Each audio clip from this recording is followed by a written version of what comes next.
As we reach the 15th anniversary of 9/11, the establishment is attempting to derail 9/11 truth with disinformation about Saudi Arabia.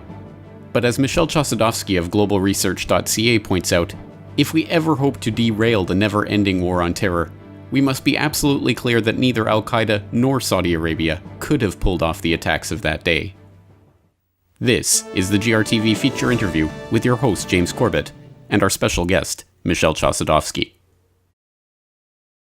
The tragic events of September 11, 2001 constitute a fundamental landmark in American history, a decisive watershed, a breaking point. Millions of people have been misled regarding the causes and consequences of 9/11. 9/11 marks the onslaught of the global war on terrorism, used as a pretext and a justification by the United States and its NATO allies to carry out a war without borders, a global war of conquest. A far-reaching overhaul of military doctrine was launched in the wake of 9/11. 9/11 was also a stepping stone towards the relentless repeal of civil liberties, the militarization of law enforcement, and the inauguration of police state USA. Endless wars of aggression under the humanitarian cloak of counterterrorism and the responsibility to protect are set in motion. So we are now at 9/11/2016, 15 years after the initial events. Tell us, in your estimation, where the 9/11 truth movement has come to in terms of its consensus on the key understandings of what happened on that day.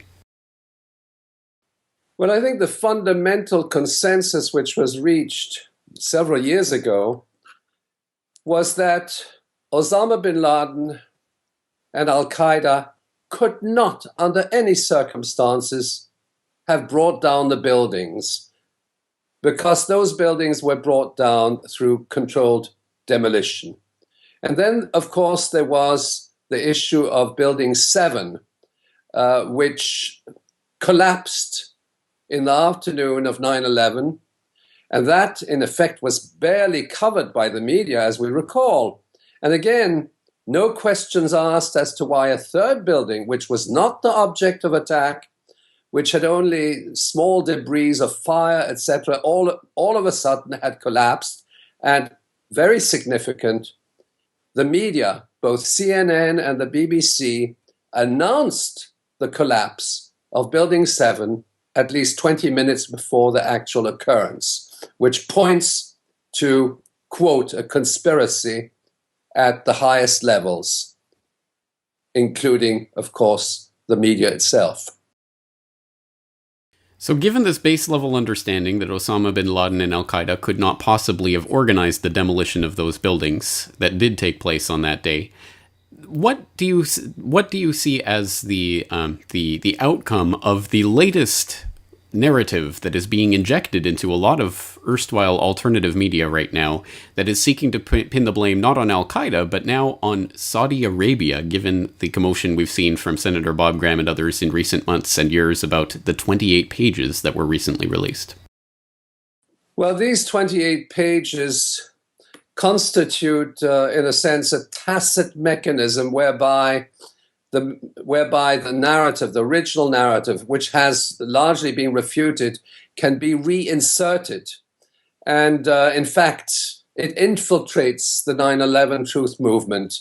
I've noticed that many scholars and analysts of 9/11 are prepared to accept it and don't understand the underlying logic. First of all, it has to be mentioned that Bob Graham and Porter Goss are very much involved in the propaganda process of 9/11. And that goes back to August 2001, when they visited Pakistan and met up with the head of ISI, in other words, Pakistani intelligence, General Mahmoud Ahmad. And then they returned to Washington, and then it just so happens on the morning of 9/11, they were having breakfast together with General Ahmad when it actually happened. Now, at the time, of course, we looked to this ISI connection, Pakistani intelligence, in the sense that ultimately we believed that ISI was a sponsor of the 9/11 attacks. We spoke of the money man behind 9/11, which was Mahmoud Ahmad. And then we were led to believe that the ISI was in fact sponsoring the hijackers and so on and so forth. But we also knew that those hijackers, Al-Qaeda, alleged hijackers, were linked to the CIA.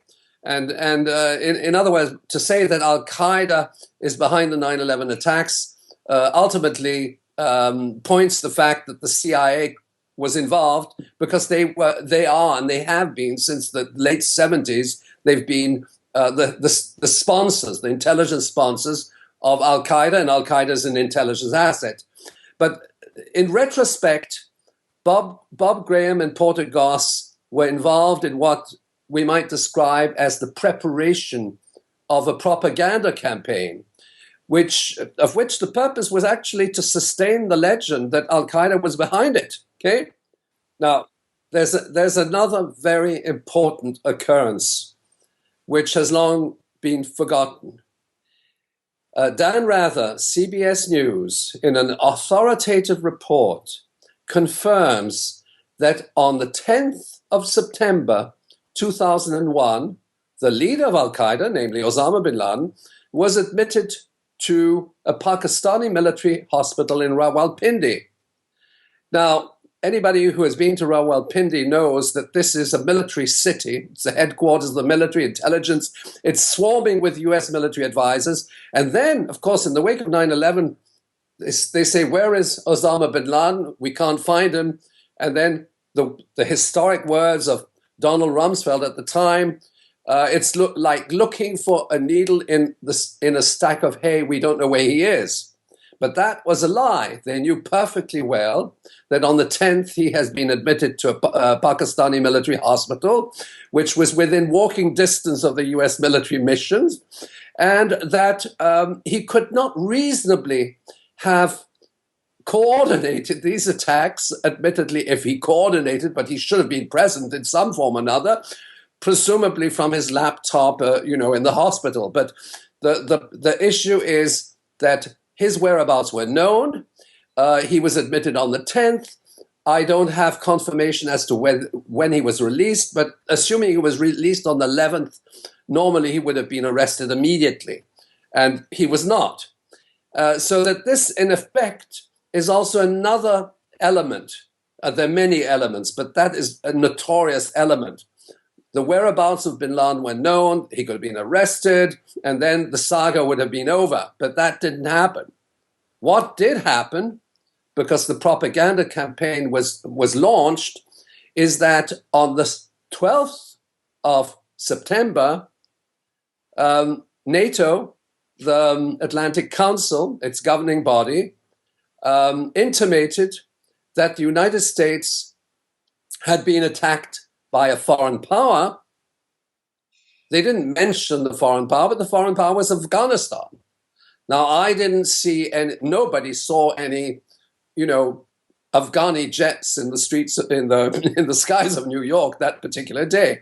So that what they had done is to invoke Article 5 of the Washington Treaty, which is the founding document of the Atlantic Alliance, namely NATO, and then use this under the doctrine of collective security to announce a war against Afghanistan on the grounds of self-defense. Now, there are a couple of very crucial elements behind this. One is that through diplomatic channels, the Afghani government, which the Americans call the Taliban, they contacted the US State Department and said, if you wish that we facilitate the extradition of Osama bin Laden and you provide us some grounds that he might have been involved in these events, we will gladly enter into collaboration with you. And this offer from the Afghani authorities was made on two separate occasions to George W. Bush, and his response was, we do not negotiate with terrorists. In other words, they refused to extradite Osama bin Laden to the United States for a legal procedure. And instead, they proceeded in a criminal and a legal invasion of a sovereign country in Central Asia.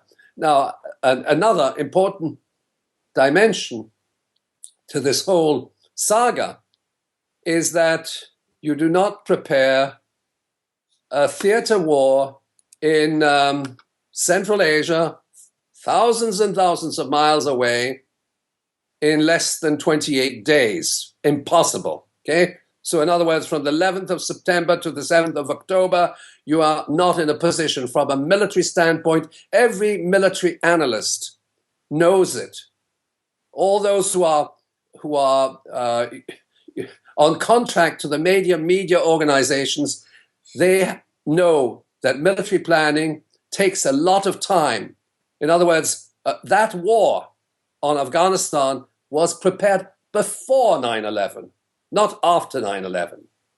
And just to further back up what you're saying there, I'll direct the viewers to National Security Presidential Directive 9, which was officially signed on October 25th, 2001, and was the national security directive devoted to eliminating the al-Qaeda network and using all elements of national power to do so, including military. But that was signed on October 25th, 2001. It was presented to the president on September 4th, 2001, 1 week before 9/11 occurred. So just to back up your statement about the military planning that obviously went into the invasion of Afghanistan in October of 2001, given 9/11's role as the fundamental event which set in motion these borderless wars of aggression and the consolidation of the police state within the United States and the panopticon level of surveillance that has taken place in the name of protecting and securing the public from this imaginary terror threat, what then do you say to those who say that we're 15 years past this event, it's time to give up on 9/11 as a rallying call for activism or a way of trying to divert what's happening right now? No, I think that 9/11 is absolutely fundamental because the narrative, the official narrative, the propaganda narrative is extremely fragile. And if we can break that consensus that al-Qaeda is the outside enemy of the Western world and that Muslims are killing our people in various terrorist attacks in European cities and so on and so forth, then we break the consensus. We show, in fact, that al-Qaeda is being used as a pretext and a justification to wage war. But there's another element. We know for a fact that decision directive which you mentioned was never implemented. Quite the contrary. Immediately after the 9/11 attacks, the United States and its allies, through various mechanisms, has consistently supported al-Qaeda, the al-Qaeda networks throughout, not solely in the Middle East and Central Asia, but in sub-Saharan Africa with Boko Haram, in the Maghreb, in Libya, in Syria. They support the ISIS, they support the al-Qaeda affiliated opposition, they support the moderate terrorists. Now, if they had been consistent in defining their counterterrorism role, they would have gone after these guys. They didn't. Quite the opposite. And it would have been very easy to liquidate the ISIS, Daesh convoys and the Toyota trucks when they crossed from Syria into Iraq with conventional weapons. The US Air Force could have come in a matter of 20 minutes, they would have liquidated them. So again, we have a whole series of events which lead to the extension of this global war on terrorism. But you see, what is now happening with the 28 pages is that they say Saudi Arabia is involved. Now, that is really a way of shifting the blame in the state sponsorship of terrorism to a foreign power, with a view essentially to creating a vacuum in terms of any kind of police investigation as to who might be responsible. And I'm not going to say who is responsible, because I think that has to do with a police investigation. All we can say at this stage is the official narrative is a lie. It's based on fabrications. It doesn't stand up. It has been refuted. And the next stage is, of course, that police authorities respond to their mandate and conduct an investigation. Without 9/11, they would be in great difficulty in waging the wars in Syria, Yemen, and other countries around the world, because the 9/11 consensus provides them with the pretext. It's a war of self-defense. We're being attacked, and so on and so forth. And that is why 9/11 ultimately is so important in terms of what is happening today, which is a war without borders, a globalization of war. We have to break this myth of 9/11 to really untangle all of the webs that have been weaved around it over the years and all of these wars that are going on right now. So on that note, we'll direct people, of course, to globalresearch.ca, where they will find enormous amounts of information, not only, of course, about 9/11 and related aspects of what happened on that day, but, of course, everything that's happening around the world as a result of that day as well. Michel Chossudovsky, thank you again for your time today. Now available from globalresearch.ca. The threat of nuclear war. The destabilization of foreign countries. The movement to resist this worldwide aggression. These are the topics addressed in The Globalization of War, America's Long War Against Humanity, the new book by award-winning author Professor Michel Chossudovsky. America's hegemonic project in the post-9/11 era is the globalization of war, whereby the US-NATO military machine, coupled with covert intelligence operations, economic sanctions, and the thrust of regime change, is deployed in all major regions of the world. The threat of preemptive nuclear war is also used to blackmail countries into submission. This long war against humanity is carried out at the height of the most serious economic crisis in modern history. It is intimately related to a process of financial restructuring, which has resulted in the collapse of national economies and the impoverishment of large sectors of the world population. The ultimate objective is world conquest under the cloak of human rights and Western democracy. Buy your copy today and discover what is being hailed as a must-read and diplomatic dynamite. Available now at globalresearch.ca or wherever fine books are sold.